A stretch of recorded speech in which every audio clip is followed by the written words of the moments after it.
Bonjour Morgane, je reviens vers toi car j'anticipe la clôture annuelle de fin d'année. Auparavant, je la faisais sur Ciel-Pay et je me demande du coup si c'est la même procédure. Bonjour Christelle, bien sûr. Alors est-ce que tu peux me montrer dans Ciel-Pay comment tu procèdes chaque année? Oui, bien sûr, je vais te montrer tout de suite. Alors dans Ciel-Pay, donc en fin d'année, ce que je faisais, c'est que j'allais dans Traitement, clôture annuelle. Donc là, il me demandait un certain nombre d'éléments, je faisais OK. Et après, donc il me proposait de mettre à jour les différentes plafonds, SMIC, etc.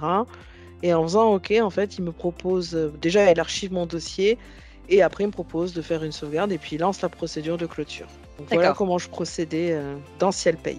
Alors effectivement, du coup je comprends le sens de ta question car en termes de procédure, effectivement dans SBCP, c'est différent. Alors il faut savoir que sur SBCP, il n'y a pas de fonction à proprement parler de clôture comme tu peux l'utiliser sur Ciel-Pay actuellement. C'est en fait le changement de période que tu utilises déjà pour passer d'un mois à l'autre qui va réaliser la clôture et le changement d'année de ton dossier. Donc, je vais te montrer dans le logiciel comment ça se présente, juste pour te rappeler la fonctionnalité.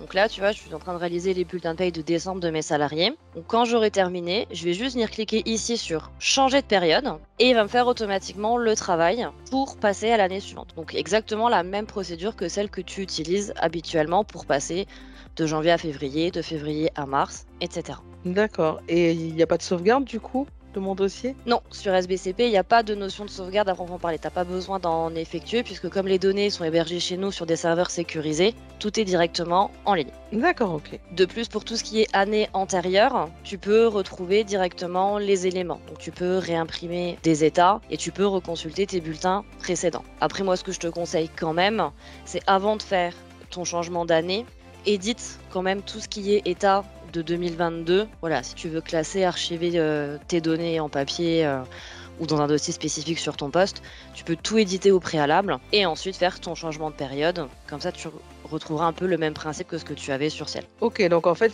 j'ai bien retenu, c'est pas une fonction spécifique, c'est la même procédure que je fais en fait chaque mois pour passer d'un mois à l'autre. Exactement ça. Merci Morgane, à bientôt. À bientôt.